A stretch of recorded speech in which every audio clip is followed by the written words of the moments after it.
Hi everyone. Last time we have discussed about the basic things about the matter in our surrounding. Basic introduction. It is all about how solid, liquid and gases they are differ from each other by using I have given you so many examples.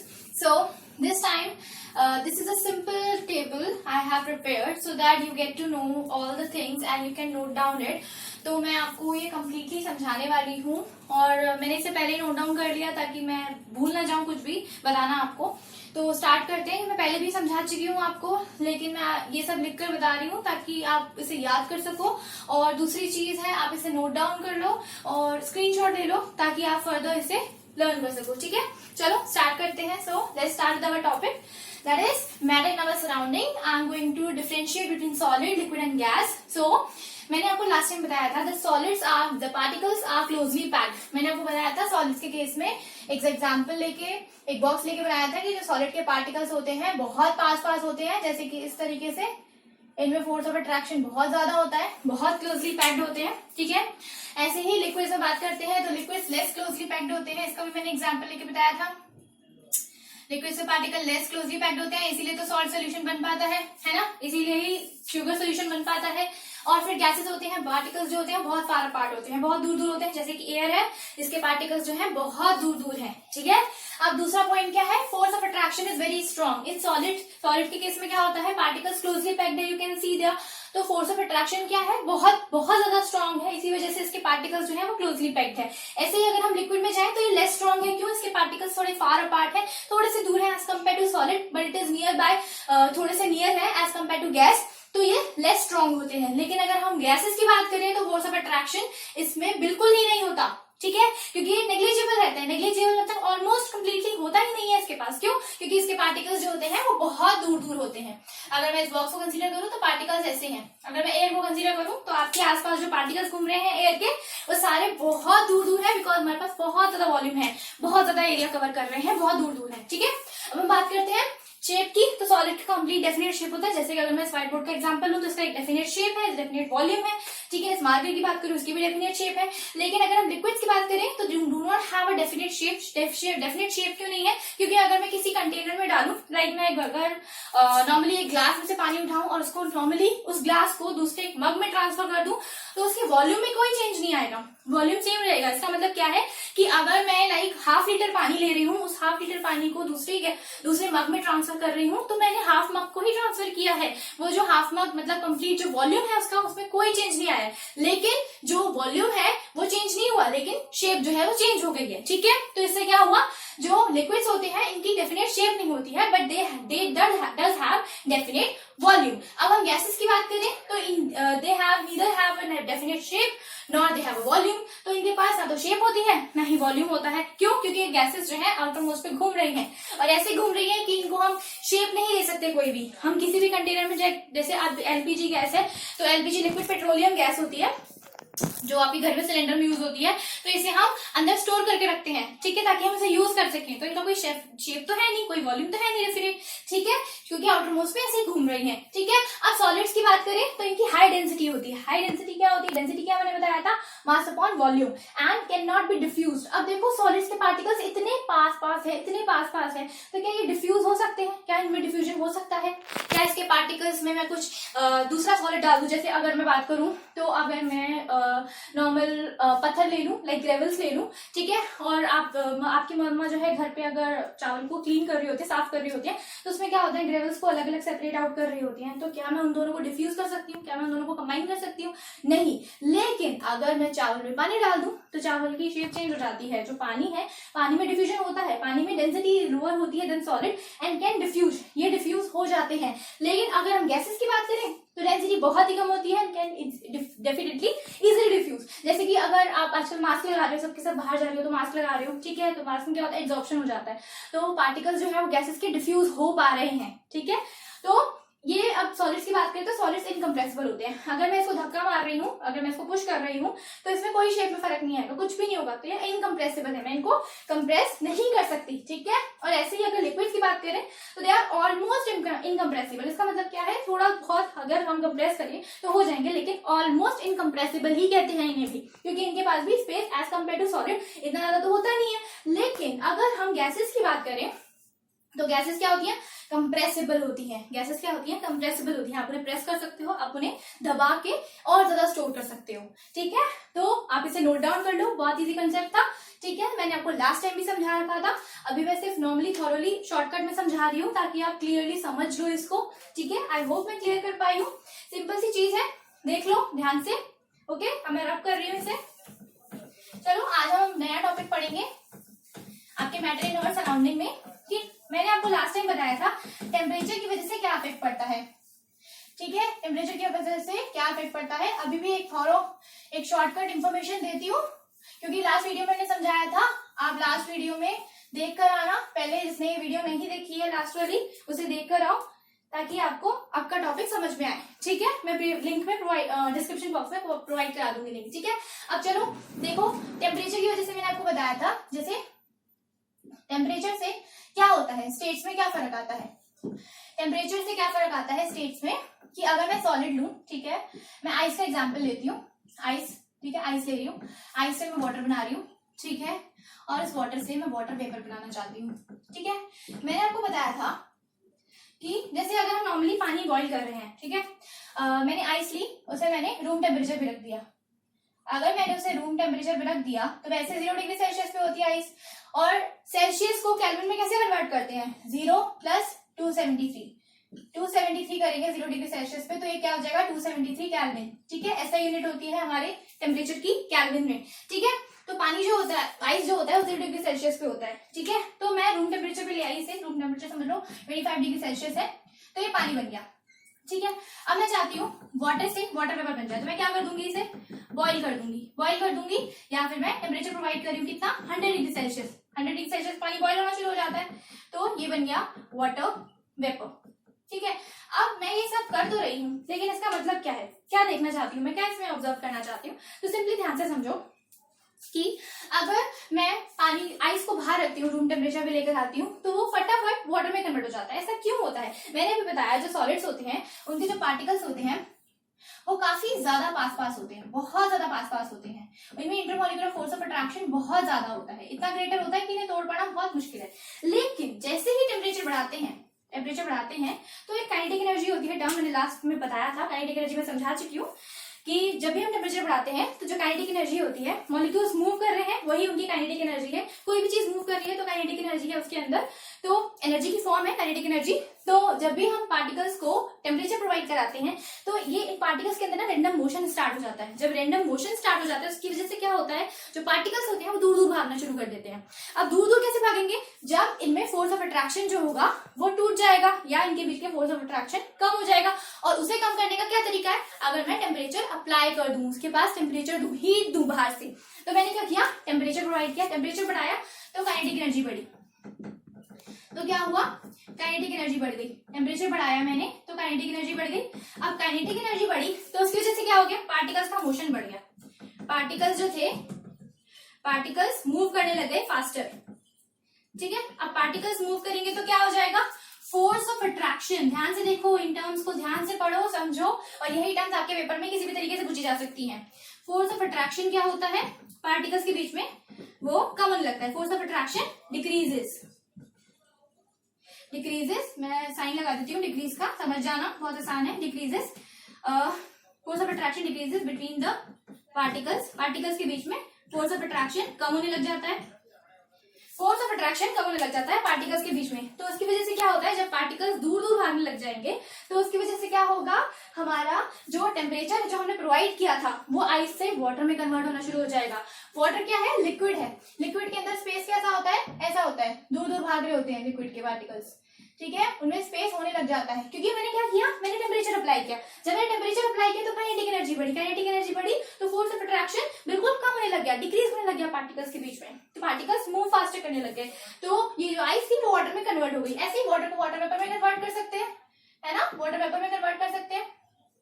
ठीक है, कैसे convert कर सकते हैं, फिर से temperature apply करो, temperature apply करोगे तो फिर से ये जो पार्टिकल्स के बीच में थोड़ा सा भी अट्रैक्शन है वो भी कम हो जाएगा, वो भी दूर दूर भागने लग जाएंगे। और यही था टेम्परेचर का तरीका कि टेम्परेचर से हम कैसे कैसे काम कर सकते हैं। ठीक है, अब टेम्परेचर के ही बेसिस में बहुत सारी टर्म्स आती हैं, इसे नोट डाउन कर लो बेटा, इसी में से क्वेश्चन आता है आपके पेपर में और आपसे पूछा जाता है काइनेटिक एनर्जी का क्या फर्क पड़ता है, टेम्परेचर का क्या फर्क पड़ता है किसी भी मॉलिक्यूल में, किसी भी सॉलिड में, सॉलिड से लिक्विड कैसे बन सकता है, लिक्विड से हम वाटर वेपर कैसे बना सकते हैं। ठीक है, चलो मैं इरेज कर रही हूँ इसे। अब हम फर्दर पढ़ेंगे टेम्परेचर की वजह से क्या क्या टर्म्स आती हैं, टेम्परेचर की वजह से डिफरेंट डिफरेंट टर्म्स कौन कौन सी होती है वो हम पढ़ेंगे। ठीक है, अब देखो टेम्परेचर की वजह से डिफरेंट टर्म्स कौन कौन सी है। सबसे पहले है फ्यूजन, ये डिफरेंट डिफरेंट प्रोसेस है जो आपको बारी बारी समझा रही हूँ ताकि आप समझ जाओ उसे, फ्यूजन या मेल्टिंग। ठीक है, उसके बाद फ्रीजिंग, फ्रीजिंग क्या होता है, उसके बाद इवेपोरेशन। ठीक है, इवेपोरेशन और वेपराइजेशन, वेपराइजेशन और उसके बाद क्या होता है, कंडेंसेशन। ये वन बाय वन प्रोसेस में डिस्कस करके समझाना चाहती हूँ आपको एक्चुअली होता क्या इन सब में। ठीक है, ताकि आप इन सबको रिलेट कर पाओ और याद रख पाओ। जब भी आप साइंस में रिलेशन निकालोगे ना किसी दो के बीच में तो वो चीज आपको समझनी आसान हो जाती है और आप उसे याद अच्छे से रख पाते हो। ठीक है, अब फ्यूजन और मेल्टिंग देखते हैं। फ्यूजन और मेल्टिंग क्या होता है, the process of conversion of, मैं लिख देती हूँ, चलो देखो, the process of conversion of solid into liquid, process of conversion of solid into liquid or one state to another, that is a solid state to the liquid state, is known as a fusion or the melting। ठीक है, fusion में क्या होता है, simple अगर तुम ऐसे याद रख लो तो बहुत आसान है, सॉलिड से मैं कन्वर्ट कर रही हूँ लिक्विड। ठीक है, ये सिंपल तरीका है इसे याद रखने का, फ्यूजन और मेल्टिंग, इसे यही कहते हैं, the process of conversion of solid into liquid is known as a fusion. ठीक है, अब फ्रीजिंग क्या होता है, फ्रीजिंग जहां पे, अब देखो सॉलिड से लिक्विड जा रही हूँ तो मेल्टिंग हो रहा है, लेकिन लिक्विड से सॉलिड जाऊंगी तो क्या हो जाएगा, फ्रीजिंग, दैट इज डिफरेंट, बिल्कुल ऑपोजिट, ये दोनों एक दूसरे के रिवर्स जा रहे हैं। ठीक है, फ्रीजिंग में क्या होता है, the process of conversion of liquid state into solid state is known as freezing। freezing क्या होता है, process of conversion of liquid into solid state। तो आप इसे ऐसे याद रख सकते हो, liquid into solid। ठीक है, लिक्विड से सॉलिड में गए तो क्या हो जाएगा, process of freezing, it is a process of freezing. अब इवेपोरेशन क्या होता है, इवेपोरेशन या वेपराइजेशन, इवेपोरेशन में आपको डीप में अभी पढ़ाने वाली हूँ। तो मैं क्या कह रही थी, इवेपोरेशन और वेपराइजेशन, मैंने बताया फ्यूजन और मेल्टिंग क्या होता है, तो process of conversion of solid to liquid. आप इन दोनों को आराम से रिलेट करो, बहुत सिंपल सी चीज है, फ्यूजन और मेल्टिंग में सॉलिड से लिक्विड बन रहा है और फ्रीजिंग में क्या हो रहा है, लिक्विड से सॉलिड बन रहा है। ठीक है, वाटर से आइस में जा रहे हैं, आइस से वाटर में जा रहे हैं, सिंपल एग्जाम्पल। ठीक है, अब इवेपोरेशन या वेपराइजेशन में क्या हो रहा है, इसमें क्या होता है, it is the process of conversion of liquid into vapours. लिक्विड से मैं क्या बना रही हूँ, वेपर्स बना रही हूँ। ठीक है, इसे हम क्या कहते हैं, इवेपोरेशन या वेपराइजेशन। वेपराइजेशन को हम डीप में पढ़ेंगे, इवेपोरेशन को हम डीप में पढ़ेंगे अभी आगे जाके। इसकी एक पर्टिकुलर डेफिनेशन है जो आपको लिखनी है, अच्छे से याद होनी चाहिए आपको कि कैसे इवेपोरेशन होता है एक्चुअली और क्या क्या फैक्टर्स इसको अफेक्ट करते हैं। यह हमारा लास्ट टॉपिक है, हम इसे आज पढ़ेंगे। ठीक है, अब इसके बाद क्या है, इसे आप सिंपली याद कर सकते हो कि लिक्विड से हम क्या जा रहे हैं, वेपर्स में जा रहे हैं। ठीक है, लिक्विड से वेपर और गैस। ठीक है, लिक्विड से गैस में जा रहे हैं। अब कंडेंसेशन क्या होता है, कंडेंसेशन इसका ऑपोजिट है, कंडेंसेशन इसका ऑपोजिट है, सिंपल तरीका है याद करने का। ठीक है, ये ट्रिक्स है, नॉर्मली ट्रिक्स है, इसे आप फटाफट याद कर सकते हो। कंडेंसेशन क्या होता है, गैस से आप लिक्विड में जा रहे हो वापस। ठीक है, अगर आप गैस से लिक्विड में जा रहे हो, सेम डेफिनेशन है, मैं बार बार नहीं लिख रही हूँ, आप ध्यान से देख लो, इसी को रिपीट करना है। The process of conversion of vapours into a liquid state और gaseous state into a liquid state. ठीक है, गैस से लिक्विड में जा रहे हैं तो उसको क्या कहते हैं, कंडेंसेशन कहते हैं। ठीक है, तो मैंने क्या बताया, टेम्परेचर के अकॉर्डिंग डिफरेंट डिफरेंट प्रोसेस होते हैं जिसके बारे में आपको पता होना चाहिए। स्पेसिफिक नाम है, कोई ज्यादा बड़ी बात नहीं है। ठीक है, जिसमें क्या है, फ्यूजन है, मेल्टिंग है, the process of conversion of solid into liquid. ठीक है, फ्रीजिंग है, the process of conversion of liquid into solid. ये एक दूसरे के ऑपोजिट है, रिवर्स में काम करते हैं। ऐसे ही इवेपोरेशन और कंडेंसेशन एक दूसरे के रिवर्स में काम करते हैं। ठीक है, और एक होता है सब्लिमेशन। सब्लिमेशन क्या होता है, तो ऊपर लिख देती हूँ, रुको एक मिनट, आप इसे नोट डाउन कर लो, मैं इसे इरेज कर देती हूँ, नोट डाउन कर लो बेटा। ओके, इरेज कर रही हूं मैं। अब होता है सब्लिमेशन, ठीक है। सब्लिमेशन थोड़ा सा डिफरेंट है बट इन्हीं से ही बना हुआ है, इसमें कोई बड़ी बात नहीं है। सब्लिमेशन का एक इंपॉर्टेंट एग्जांपल है और क्वेश्चंस भी बहुत आते हैं सब्लिमेशन के ऊपर, बहुत इंपॉर्टेंट एग्जांपल है, आपके घर में ही होता है। डेली लाइफ से एग्जांपल लेने की कोशिश किया करो और देखा करो, ठीक है। अब देखो सब्लिमेशन क्या होता है। Sublimation is the process of conversion of solid into gas, without passing through liquid state, ठीक है। तो इसमें क्या होता है, it is a process of conversion of a solid state into a gaseous state,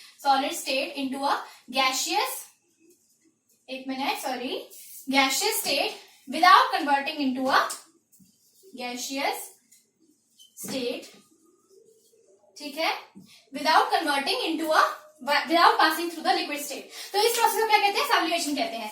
इसमें आपका सॉलिड जो होता है वो डायरेक्टली गैस में कन्वर्ट हो जाता है। जैसे कि इसमें एग्जांपल आता है, why do naphthalene balls get evaporated? Why, जब आप एक दिन naphthalene balls को डालो, जैसे चूहे मारने के लिए लोग डालते हैं, घर पे डालते हैं स्पेशली, जैसे चूहे वगैरह नहीं आते उसकी वजह से लोग ऑफिस वगैरह में जितने भी आप जैसे शॉप्स वगैरह देते हो, जो भी ग्रोसरीज वगैरह की होती है, तो वहां पे क्या होता है naphthalene balls वो रखते हैं। तो उसकी वजह से क्या होता है, जो चूहे वगैरह होते हैं, जो भी होते हैं, मतलब आसपास नहीं आते। तो क्या होता है, naphthalene balls जो होती है ना, अगर आपने आज रखी तो कुछ टाइम बाद वो आपको दिखेगी नहीं, क्योंकि नैप्थलीन बॉल क्या करती है, सब्लिमेशन प्रोसेस यूज करती है, ठीक है।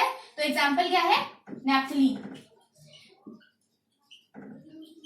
नैप्थलीन बॉल्स जो है, इसका पर्टिकुलर एग्जांपल है। याद रखना है आपको कि नैप्थलीन बॉल्स जो है वो सब्लिमेशन प्रोसेस को यूज करती है, और उसी की वजह से अगर हम नैप्थलीन बॉल्स आज डालें अपनी किसी भी जगह पे, आप अगर डालो उसे, रखो, स्टोर करो, तो कुछ टाइम बाद वो इवेपोरेट हो जाती है, बिल्कुल सब्लिमेट हो जाती है। सब्लिमेट मतलब सॉलिड से डायरेक्टली गैसियस में स्टेट में कन्वर्ट हो जाती है, ठीक है। ऐसे ही दूसरा एग्जाम्पल है ड्राई आइस।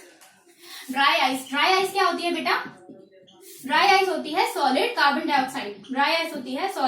डाइऑक्साइड। अगर जैसे ही आप इसे 1 एटमॉस्फेयर प्रेशर में लाओगे, मतलब जो 1 एटमॉस्फेयर प्रेशर पे लाओगे, जैसे ही 1 एटमॉस्फेरिक प्रेशर पे आप इसे लाओगे, ठीक है, जब इसका प्रेशर 1 एटमॉस्फेरिक प्रेशर कर दोगे तो ये डायरेक्टली गैस में बदल जाती है, कार्बन डाइऑक्साइड गैस में कन्वर्ट हो जाती है, ठीक है।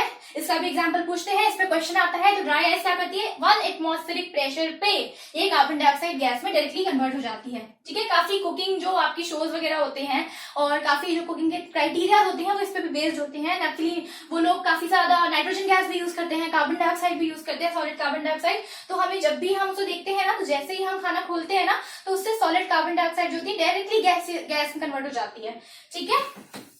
नाइट्रोजन गैस बहुत यूज करते हैं, ठीक है। अब हम पढ़ते हैं कुछ मेल्टिंग पॉइंट्स, बॉइलिंग पॉइंट क्या होता है, ठीक है।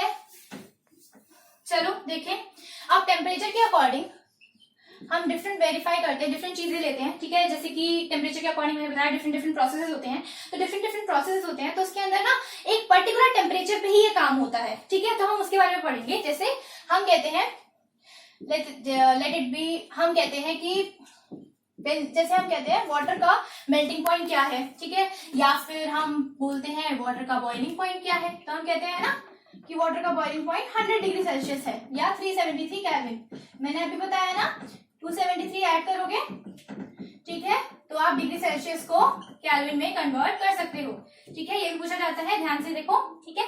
बॉइलिंग पॉइंट और मेल्टिंग पॉइंट में क्या फर्क है। मेल्टिंग पॉइंट क्या होता है, मेल्टिंग मैंने आपको समझाया, मेल्टिंग और फ्यूजन क्या होता है, जब कोई भी सॉलिड जो होता है वो लिक्विड में कन्वर्ट होता है, तो हम उसको कहते हैं मेल्टिंग और फ्यूजन, ठीक है। तो मेल्टिंग पॉइंट क्या है, मेल्टिंग पॉइंट क्या होता है, द टेम्परेचर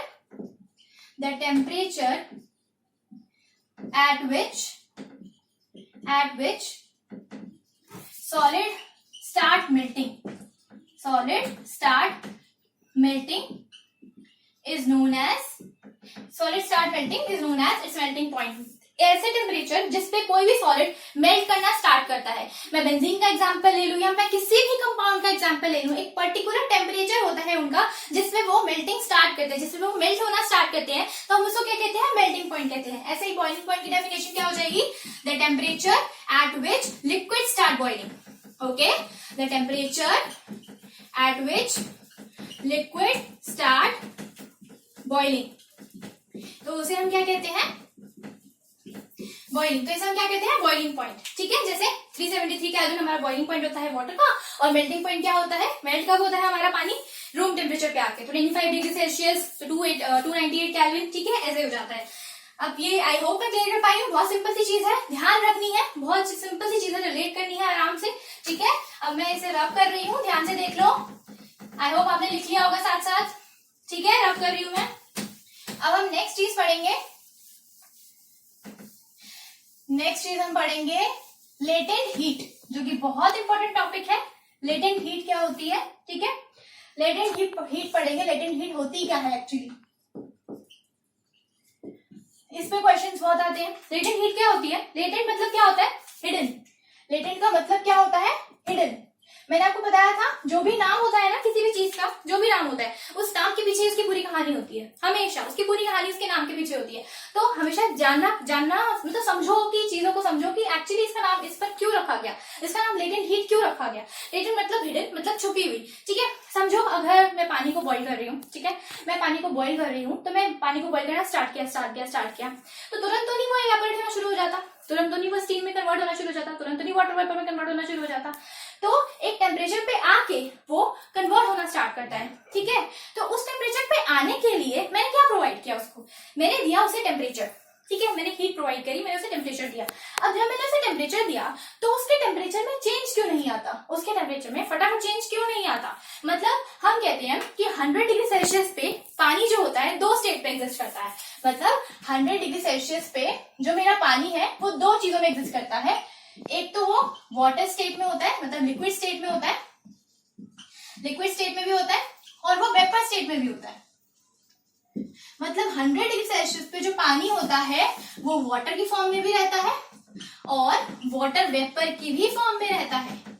ऐसा क्यों, ऐसा क्यों होता है कि एक ही टेम्परेचर पे दो स्टेट कैसे साथ में एग्जिस्ट कर सकती हैं, तो इसी की कहानी है लेटेंट हीट की। तो लेटेंट हीट क्या होती है, अगर मेरे पानी को मुझे वाटर वेपर में कन्वर्ट करना है, तो मैंने आपको बताया था जो लिक्विड होता है उसके बीच में फोर्स ऑफ अट्रैक्शन है तो, लेकिन जो गैसेस होते हैं, गैसेस होती है, उसके पार्टिकल्स ऐसे दूर दूर है, बहुत दूर दूर है उसके पार्टिकल्स। ठीक है, बहुत दूर दूर है। अगर इसके पार्टिकल्स बहुत दूर दूर हैं तो इस पार्टिकल्स को दूर दूर करने के लिए जो मुझे टेम्परेचर प्रोवाइड करना पड़ेगा, मैंने आपको बताया टेम्परेचर में प्रोवाइड करूंगी तो काइनेटिक एनर्जी बढ़ेगी, काइनेटिक एनर्जी बढ़ेगी तो पार्टिकल्स दूर भागना स्टार्ट करेंगे, और जब वो दूर भागना स्टार्ट करेंगे तो उनके बीच से फोर्स ऑफ अट्रैक्शन बिल्कुल कम हो जाएगा। और हमने क्या पढ़ा था, गैसेस में पार्टिकल्स के बीच में फोर्स ऑफ अट्रैक्शन नेग्लिजिबल होता है, मतलब होता ही नहीं है। ठीक है, तो जब मैं इसे टेम्परेचर प्रोवाइड करूंगी तो मैंने जो टेम्परेचर प्रोवाइड किया वो टेम्परेचर, वो हीट, वो किसमें यूज हुई, वो हीट यूज हुई हमारे पार्टिकल्स, जो लिक्विड के पार्टिकल्स थे उनके बीच में जो फोर्स ऑफ अट्रैक्शन था उससे ब्रेक करने के लिए यूज हुई।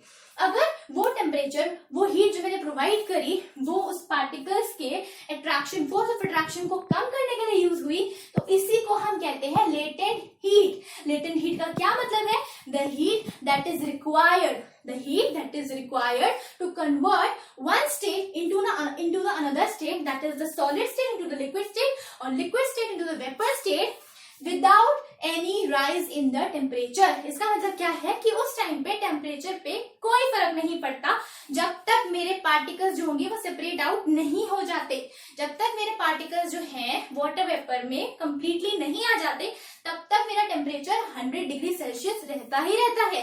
क्यों, क्योंकि अभी भी मेरे पार्टिकल्स लिक्विड स्टेट में एग्जिस्ट कर रहे हैं, लिक्विड स्टेट में एग्जिस्ट कर रहे हैं, तो उनमें मुझे जो हीट प्रोवाइड करनी है वो हीट इनकी यूज हो जाती है इसमें। ठीक है, अब हम इसकी डेफिनेशन लिख लेते हैं। तो होती क्या है, आई होप मैं आपको समझा पाई हूँ, बहुत सिंपल सा कंसेप्ट है और बहुत इंपॉर्टेंट भी है, पेपर में आता है। तो लेटेंट हीट होती क्या है, the heat energy that is required to convert a substance substance from one state into another state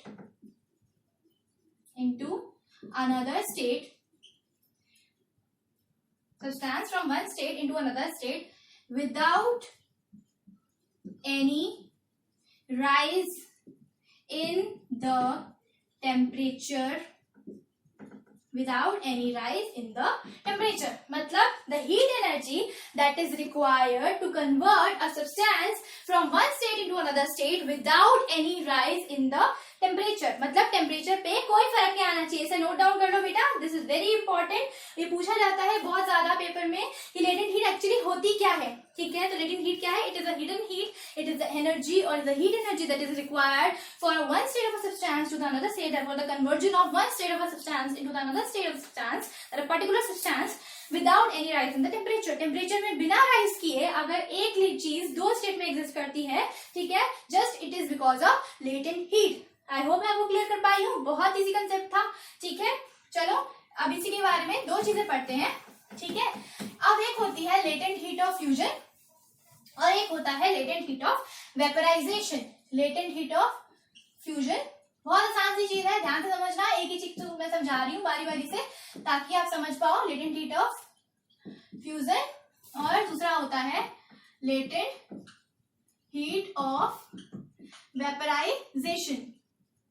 तो इन दोनों में फर्क क्या होता है ध्यान से समझो. अगर फ्यूजन है इसका मतलब क्या है?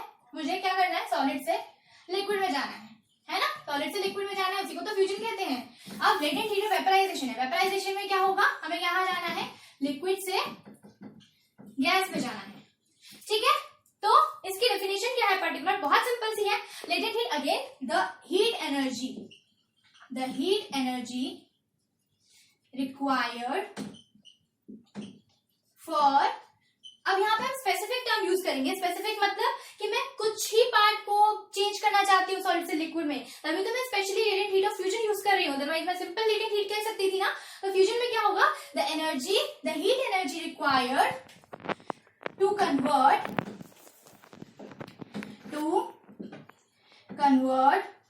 1 kilogram of solid into liquid without change in the temperature. Temperature पे बिना चेंज किए अगर मैंने किसी की स्टेट को चेंज कर दिया तो वहां पे वो हीट एनर्जी जो यूज हो रही थी वो क्या थी? Latent heat of fusion. ठीक है, अगेन ये क्या होगा? द हीट एनर्जी सेम है, heat energy required to convert.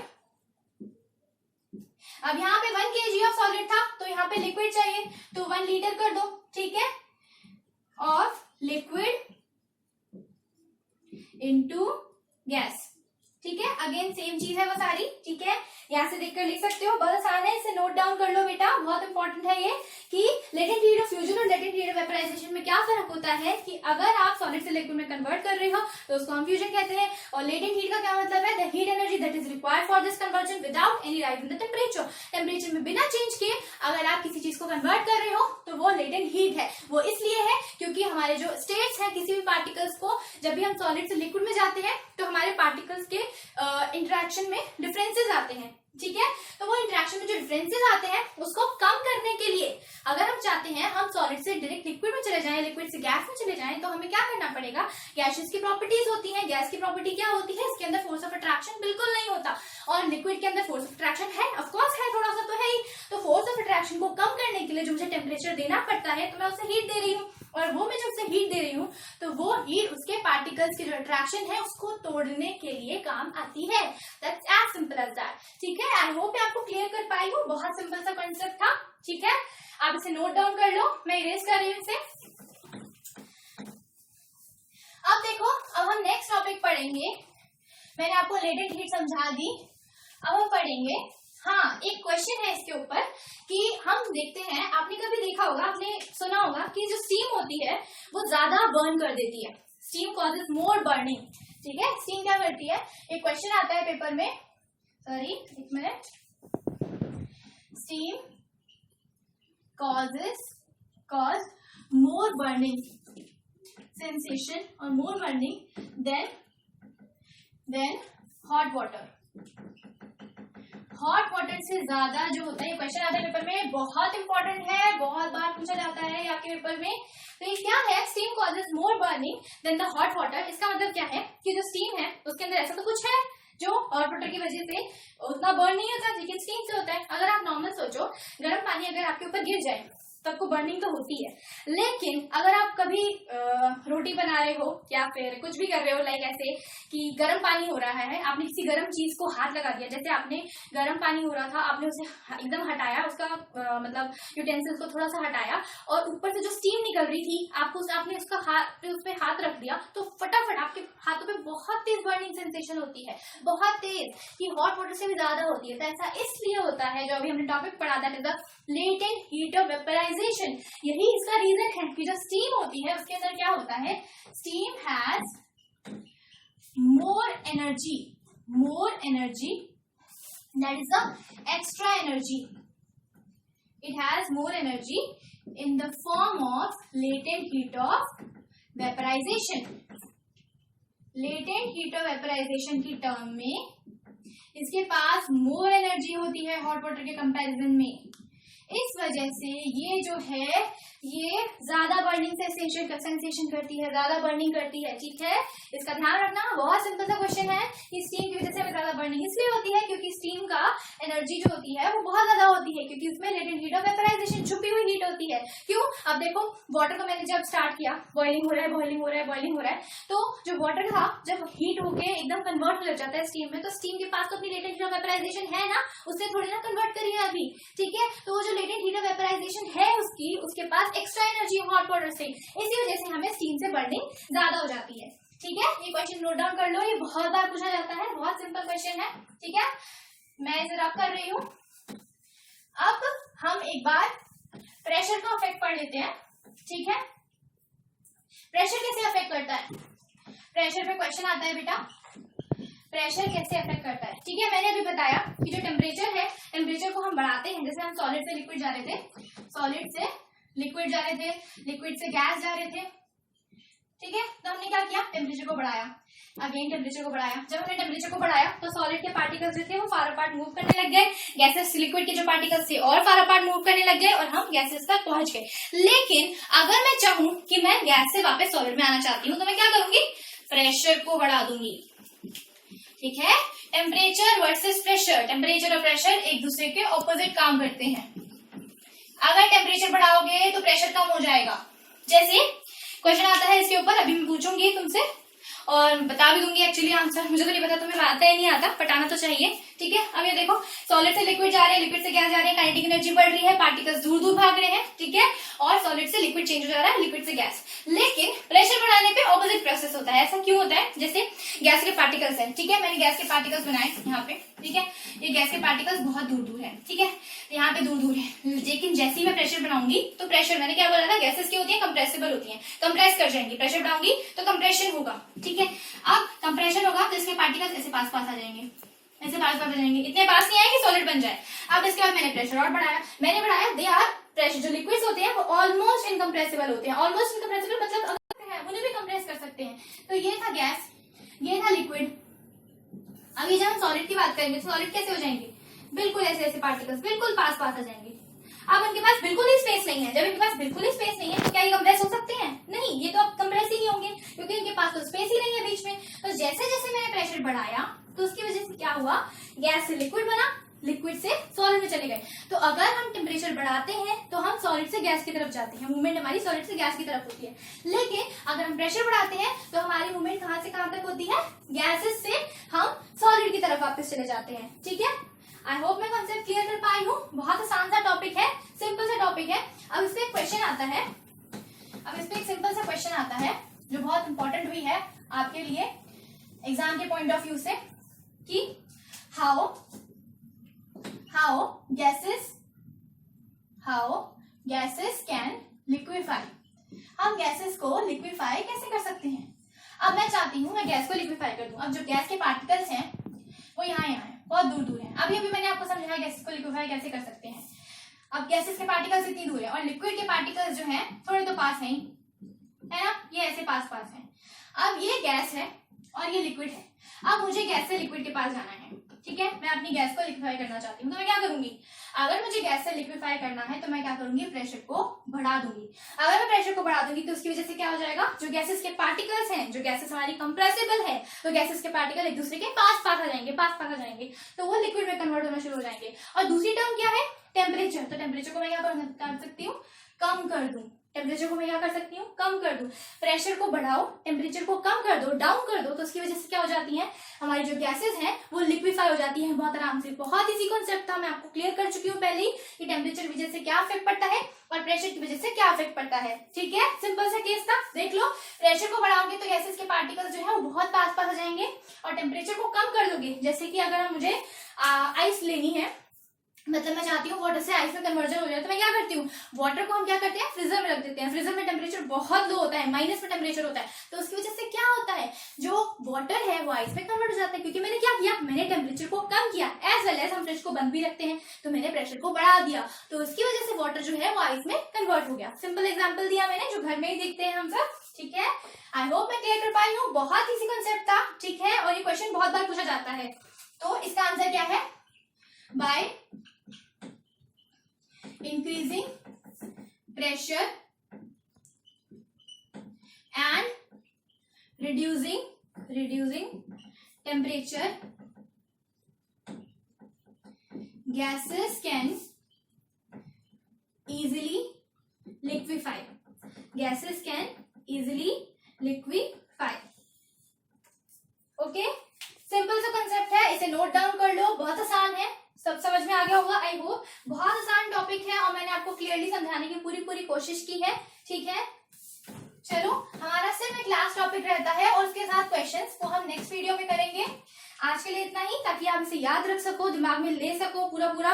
और अगर किसी ने मेरी पहली वीडियो नहीं देखी है तो पहले जाके वो वीडियो देखना, उसके बाद ये वीडियो देखना, ताकि आपको कंसेप्ट्स पूरे क्लियर हो, क्योंकि उसमें मैंने बेसिक्स डील की है, बिल्कुल बेसिक्स इंट्रोडक्शन दिया है। इसके बाद ये वीडियो थी और नेक्स्ट वीडियो में हमारा चैप्टर खत्म हो जाएगा। नेक्स्ट वीडियो में आपके क्वेश्चंस के साथ डील करूंगी। और लास्ट टॉपिक है जो इवेपोरेशन है और उसके फैक्टर्स है, बहुत ही सिंपल टॉपिक है, बहुत सिंपल है, बहुत अच्छे समझ में आएगा। ये चैप्टर बहुत आसान था, तो आई होप मैं समझा पाई हूँ अच्छे से आप लोगों को। तो थैंक यू, आज के लिए इतना ही। And please do like and comment and subscribe my channel as share as much as possible. Thank you so much.